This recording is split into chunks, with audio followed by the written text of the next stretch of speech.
평가를 받고 나면 아 내가 A를 맞을까 뭐 B를 맞을까 C를 맞을까. 환자들에게 고비용의 질 낮은 서비스를 강요하게 되는. 이것은 단순히 월급을 어떻게 지불하느냐에 대한 이야기가 아닙니다.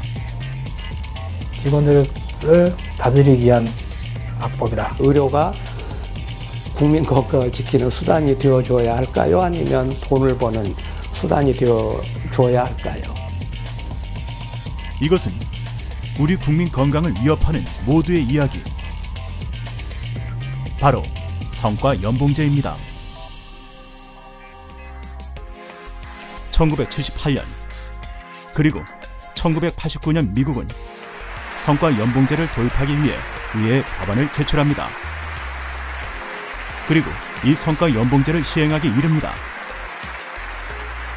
그러나 1978년에는 6년 만에 폐지, 1989년에는 4년 만에 성과 연봉제를 폐지하게 됩니다.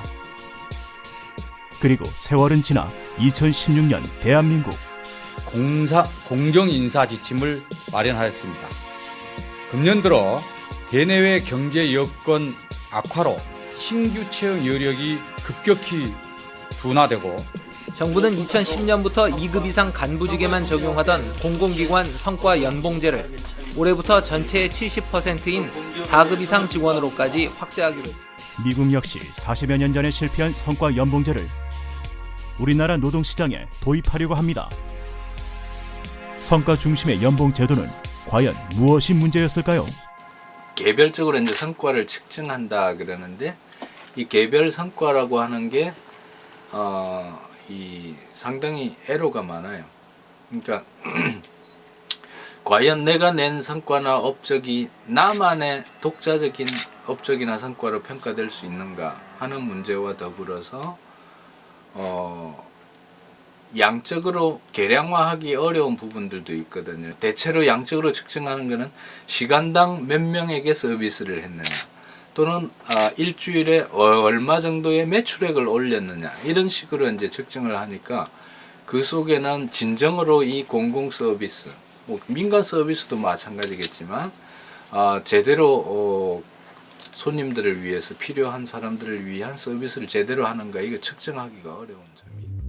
이렇듯 회사가 직원들의 성과에 대해서 객관적인 기준 없이 좌지우지하는 경우 임금에 대한 불균등이 발생하게 됩니다. 특히 대중교통, 에너지, 주택 등 국민의 안전과 생명에 직결된 일을 하는 공공기관에서의 성과를 무엇으로 볼지의 문제도 생기게 됩니다. 병원과 같은 국민 건강을 다루는 영역도 이와 다르지 않습니다. 그렇다면 성과 연봉제가 가져올 문제는 병원과 병원 조직 내부에 어떤 결과를 불러올까요? 이제 그런 현상이 벌어지겠죠. 의사들이 가급적이면 검사 많이 하고 그 수술 많이 하고 또 각종 그 치료를 많이 하고 약도 투여를 많이 하고 이래야 이제 수입이 늘어나고 자기가 벌어들이는 수입이 늘어나고 그래야 또 좋은 평가를 받고 또 성과급을 받고 이렇게 되니까요.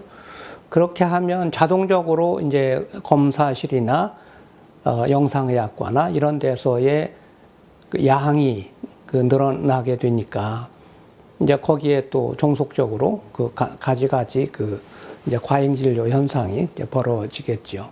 그러니까 사측도 이거에 대한 문제점을 시행을 해보니까 너무 심각하다는 걸 알고 있었던 거죠. 이게 이제 직원들의 근무 의욕을 높이고 그 다음에 좀 업무가 효율적으로 돌아가게끔 하기 위해서 성과연봉제를 실시를 했는데 직원들의 불만은 더 많아지고 위화감 조성이 되면서 이거 매번 1년에 한 번씩 몸살 앓듯이 그 평가 때는 굉장히 힘들어지는 거예요. 평가를 하는 관리자도 힘들고요. 그 다음에 평가를 받는 직원들도 힘들어지고요. 저희 외래 같은 경우는 노조에 대한 탄압 이런 문제들 연관이 돼 있어가지고 대의원이나 뭐 노조 활동을 했던 사람들 그리고 그 외래의 모든 감정이 안 좋은 사람들은 다 거의 D였고 저는 대의원이었다는 이유만으로 E를 줬고요. 그래서 왜 E를 맞았냐는 이유를 이제 찾아갔더니 그 점수는 내 마음대로 주는 거지 왜 네가 그렇게 물어보느냐는 식으로 했고 솔직히 말해서 죄송합니다. 너가 만약에 너 나보다 성과 잘 받았으니까 이거 너가 해. 이렇게 마음이 여기까지 올라와요. 나는 너보다 돈을 더 받았기 때문에 요만큼만 일해도 돼. 너는 나보다 돈을 더 받았으니까 너는 이만큼 일해. 이런 마음이 솔직히 사람이니까 생기게 되더라고요.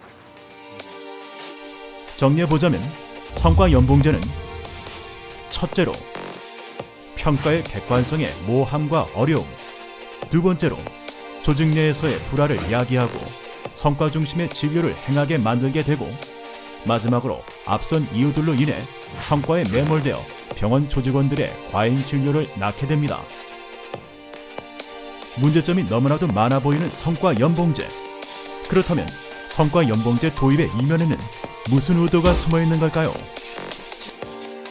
전 세계적인 외국 자본들이 공공의료 분야에 침투해가지고 이걸 수익 사업으로 만들어 나가는 전초전으로서 성과 연봉제를 도입하고 민간 일반 사기업과 동일한 운영 원리를 관철하려고 하는 것이 아니냐. 돈을 벌어라는 거죠. 그게 이제 박근혜 정부가 오랫동안 추진하려고 하는 의료 영리화의 태도죠. 그게 의료를 산업으로 보고 의료를 돈벌이의 수단으로 보는.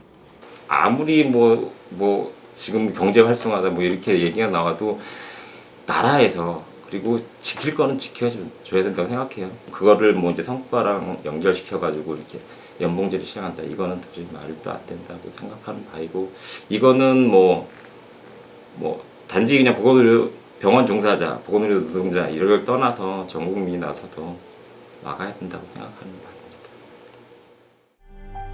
성과 연봉제를 막고 현재 임금 체계를 지켜내는 일은 병원을 영리의 대상이 아닌 국민의 건강을 지키고 증진시키는 공공의 영역에 두는 일이고, 이는 의료 종사자만을 위한 것이 아닌 국민 모두를 위한 일입니다. 성과 연봉제를 막는 가장 큰 이유가 바로 여기에 있는 것입니다. 평가 연봉제는 한마디로 얘기하면 공공의료를 돈벌이의 수단으로 바꾸겠다는 것이죠. 성과 연봉제란 그냥 위 선임들의 주관적인 평가다. 성과연봉제는 근로자를 노예화시키는 가장 쉬운 제도이다. 국민들의 안전과 생명을 책임지기 위해서 병원의 성과급제를 발 못 붙이게 함께 수행하겠습니다. 보건의료 노조가 조합원 여러분과 함께 성과 연봉제 도입을 막고 국민의 건강권을 지키는 데 앞장서겠습니다.